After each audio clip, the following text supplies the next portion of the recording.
난 붙었다. 제가 또 중요한 포인트가 뭐냐면, 보통의 자신감이 아니면 나올 수가 없거든요. 나 이제 한국 밖에 다시 나가고 싶다. 와, 진짜 이런 사람도 있네. 나도 이렇게 살고 싶다라는 생각이 되게 더 커지면서 이제 인도네시아에 이제 가게 된 거예요. 면접 보러 가기 전날 PPT를 만들었어요. 근데 네. 제가 그거를 당신이 찾고 있던 인재 이런 식으로 이제 제 이름을 넣어서 벌써 여기까지만 들어도 붙을 수밖에 없어요.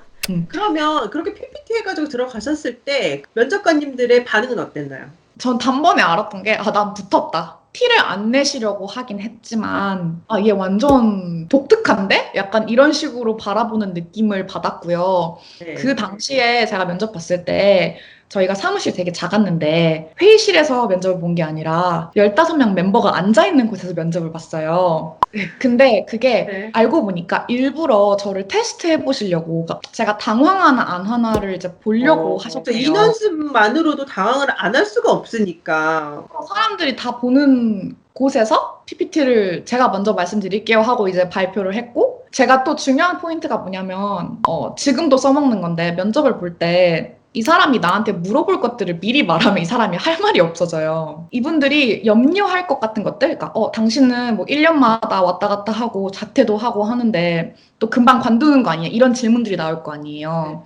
그런 질문들을 먼저 다 스스로 모아놓고 얘기를 했어요. 다 이제 말을 하니까 네. 질문을 안 하시는, 저 그래서 면접 때 질문을 하나도 안 받았어요. 그래서 저는 그게 너무 재밌던 게 보통 면접관이 계약가지고 질문을 시작하는 게 거의 대부분이잖아요.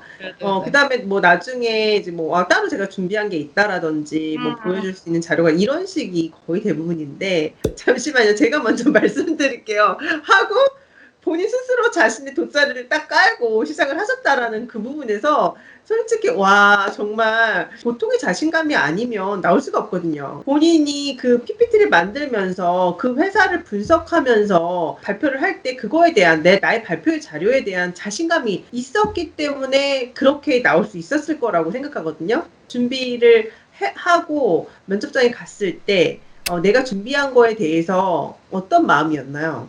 엄청난 정성과 진심이 들어갔기 때문에 그게 전해질 수밖에 없다고 생각을 했던 게, 만약에 그냥 누가 이렇게 PPT를 했대 해서 똑같이 마음에 없이 카피를 한다면 사실 그건 와닿지가 않을 거예요. 근데 저는 진짜 그 회사에 너무 가고 싶었거든요. 그래서 제가 찾아보고 준비한 것들이 누가 보아도 이 사람은 진짜 관심이 있어서 우리랑 일하고 싶구나가 전달될 수 있는 네. 자료였어요. 그렇기 때문에 이걸 보고도 나를 고용하지 않으면 당신들 손해다라는 자신감이 있었던 것 같아요. 저는 이렇게 얘기를 들으면서 정말 지원자들은 회사를 찾지만 회사는 인재가 없다라고 하거든요. 맞아요, 네. 맞아요. 뽑는 사람 입장에서는요, 정말 인재를 찾는 게 너무너무 큰일이에요.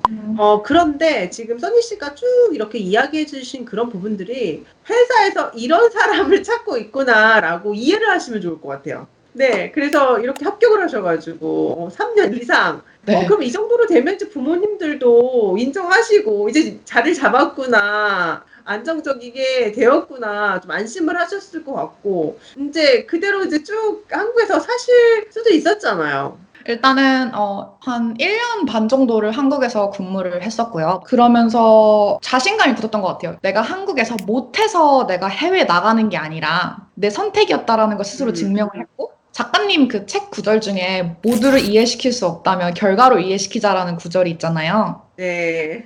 그거였어요. 부모님도 놀라셨던 게, 아니, 얘가 용케 버티고 회사를 다니네? 약간 이런 눈빛이었고, 또 그러면서 성과가 계속 잘 나왔기 때문에 스스로 성장을 하고 있다는 걸 느꼈어요. 그래서 사실 처음 계획은 나 딱 1년만 내가 버텨보고 나간다였어요. 다시 음, 한국을 뜨겠다. 왜냐면 저도 꿈이 어쨌든 해외에서 살아보는 게 계속 꿈이었기 때문에. 그리고 동시에 교제를 계속 하고 있었어요. 장거리 연애를 하고 있었어요. 남자친구는 덴마크에서 회사를 다녔고, 저는 여기 한국에서 다니고 있었는데, 뭔가 되게 신기했던 게, 네. 그 친구도 제가 한국으로 떠나고 나서 자퇴를 했어요. 그리고 취업을 했어요. 본인도 생각해보니까 학교를 다니는 이유를 잘 모르겠고, 빨리 경제적으로 독립을 하고 싶었던 목표가 있었던 거예요. 그래서 신기한 게, 같은 연도, 같은 날에 입사를 하게 된 거예요. 그래서 서로 같은 시기니까 바빴던 시기가 같았어요. 그렇기 때문에 서로에게 집중을 못 하더라도 이게 서로 섭섭함이 없는 거예요. 왜냐면 서로 얼마나 바쁜지를 이해하고 있기 때문에. 이제 제가 한 1년 반 정도 한국에서 근무를 하고 있다가 다시 흔들렸어요. 아, 나 이제 한국 밖에 다시 나가고 싶다. 이제 회사에서 가지 말라고 이제 말씀하신 거죠. 더 있어라. 너 네. 성장하고 있으니까 있어라 하다가 그때 딱 제가 작가님 책을 우연히 사당 그 이수역에 있는 운명적으로 만나셨군요. 만난 거예요. 그래서 그걸 우연히 책을 읽고 네. 와, 진짜 이런 사람도 있네. 나도 이렇게 살고 싶다라는 생각이 되게 더 커지면서 있는데 마침 회사에서 다른 나라 지사로 갈 수 있는 기회가 생긴 거예요. 이렇게 꿈을 놓지 않고 있으면, 꿈을 이렇게 붙들고 있으면 올 때가 있어요, 이렇게. 기가 막히게. 그래서 혹시 그게 그러면 지사가 어디였나요? 인도네시아요. 인도네시아, 네. 그래서 그 전에도 출장을 왔다 갔다 하긴 했었어요. 네. 베트남이랑 인도네시아랑. 그러니까 회사가 지사가 좀 많은 편인데 이제 인도네시아에 이제 가게 된 거예요. 그래서 생각지도 못한 나라에 또 간 거죠. 근데 그 당시에 원래 결혼 준비를 다시 하고 있을 때여서 네. 남자친구는 그때 막 집을 알아보고 있었고 막 밥 보고 이랬는데 덴마크에서요. 덴마크에서 저는 네. 갑자기 나 일하고 싶어. 나 결혼 못해 지금. 그랬는데 남자친구가 흔쾌히 그러면 내가 따라갈게 라고 말을 한 거예요. 완전 로맨틱이네요.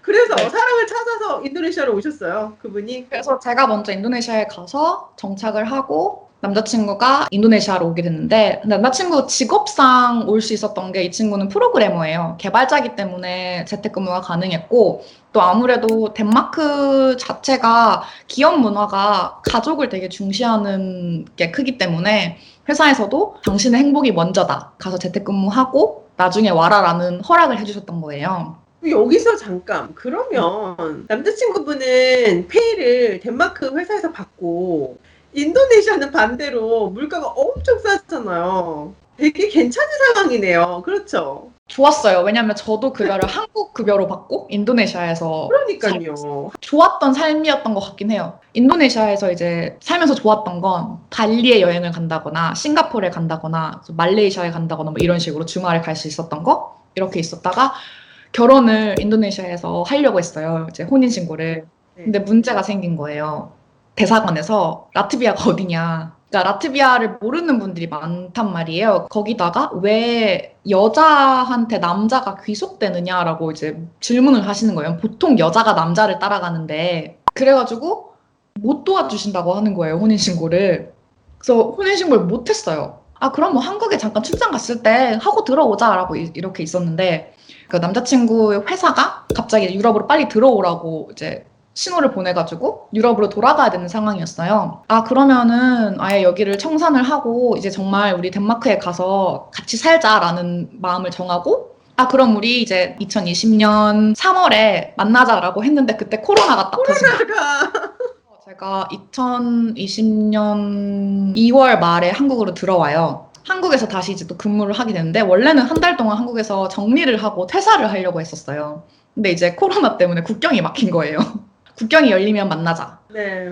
보니까는 또 몇 개월이 금방 간 거네요. 한 6개월 넘게 이제 흐르더라고요. 어느 정도 좀 완화가 됐었을 때 작년 10월에 들어오게 됐어요, 덴마크에. 그래서 작년 11월에 이제 혼인신고를 했고 지금은 이제 정식으로 부부로 덴마크에서 이제 살고 있어요. 드디어 축하드려요. 어려운 시기 때도 함께 보내시고 함께 성장을 하고 커리어적으로 그리고 이제 지금은 이제 그런 부분들이 정말 옛날 얘기로 옛날에 우리 이랬었지 이렇게 할 수 있는 그 상황이 된 거잖아요. 그렇다면은 이제 그러면 덴마크 이야기를 좀 해주세요.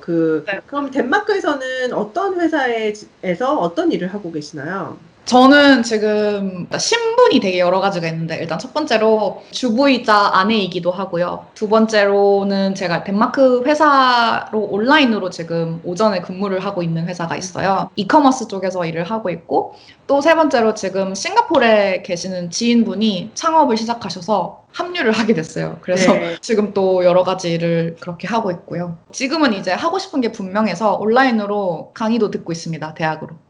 공부까지 하시고 네. 바쁘시네요. 네, 알겠습니다. 사실 저도 책을 내면서 제가 실업계를 나오고 또 2년제 전문대를 또 가고 그 다음에 또 집영 4년대 이런 식의 그 스펙이었기 때문에 이렇게 좀 찾아보면 그런 스펙이 있다라는 걸 보고 놀라시는 분들이 많거든요. 근데 또 다른 면으로는 그렇기 때문에 용기를 얻으세요. 마찬가지로 써니 씨의 진짜 파란만장한 인생 스토리를 들으면서 중학생이든 고등학생이든 대학생 그리고 커리어를 고민하시는 분들 잠깐 좀 쉬다 가더라도 자기가 가고 싶은 분야를 조금씩 찾아가고 실패를 해도 괜찮으니까 그렇게 찾아가셨으면 좋겠다라는 생각이 드네요. 그 다음에 제가 며칠 전에 이렇게 보면서 어떤 글을 봤는데 실패가 부끄러운 게 아니라 도전하지 않는 것이 부끄러운 것이다. 지금 써니 씨 이 얘기를 봐도 실패를 되게 많이 했잖아요. 근데 실패하는 거는 진짜 부끄러운 게 아니거든요. 왜냐하면 특히 20대 때의 실패는 정말 다 경험이 되고 나의 다 자산이 되고 그래서 실패가 끝이 아니고 실패는 성공까지 가는 그 중간의 과정이다. 여기까지 가기 위한 과정이니까 괜찮아 하고 다시 달려가셨으면 좋겠어요. 그 작가님 책에서 제가 좋아하는 구절들이 몇 개 더 있는데 후회 없는 선택이 진짜라고 하신 부분이 있어요. 근데 저는 여태껏 제가 살면서 제 스스로 내린 선택에 후회를 단 한 번도 한 적이 없어요. 그러니까 사람들이 물어보거든요. 너 만약에 네가 자퇴 안 했었으면, 네가 만약에 그냥 학교를 다녔다라면 어떨 것 같냐라고 하는데 내가 선택한 거기 때문에 남을 탓할 수도 없고 결과적으로 너무 좋아졌기 때문에 저는 후회를 안 하거든요. 그리고 그리고 해봤기 때문에 후회가 없는 거예요. 안 해본 사람이 후회가 남는 거거든요. 네. 맞아요.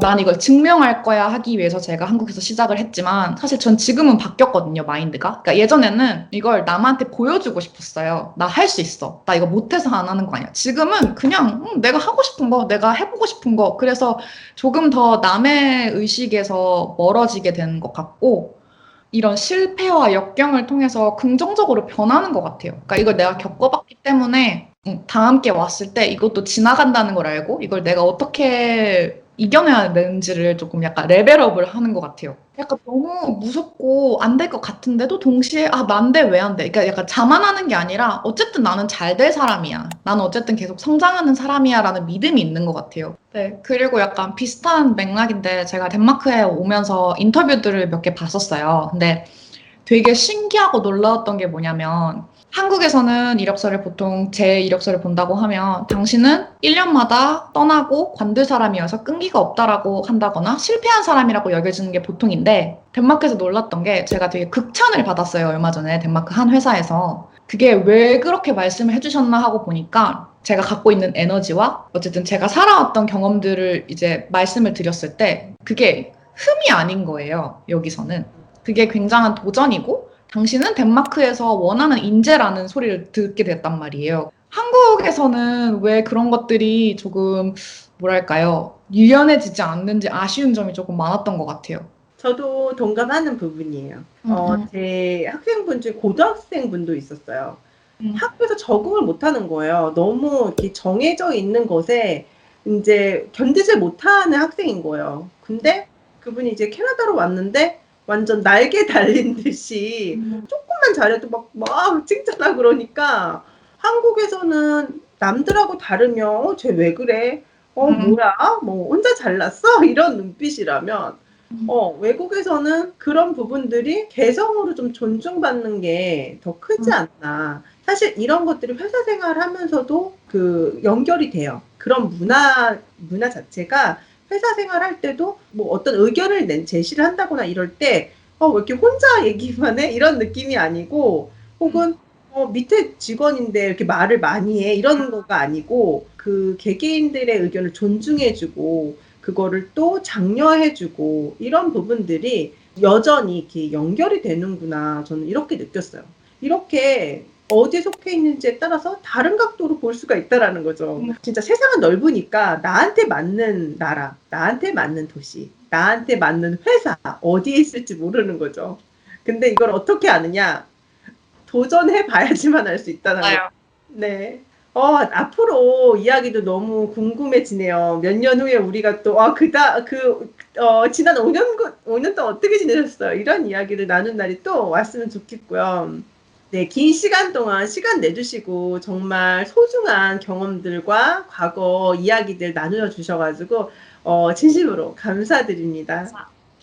그리고 제 책도 너무너무 잘 보셨다고 하시니까 나중에 네. 기회가 되신다면, 제가 꼭 한 권 더 엑스트라로 보내드리겠습니다. 감사합니다.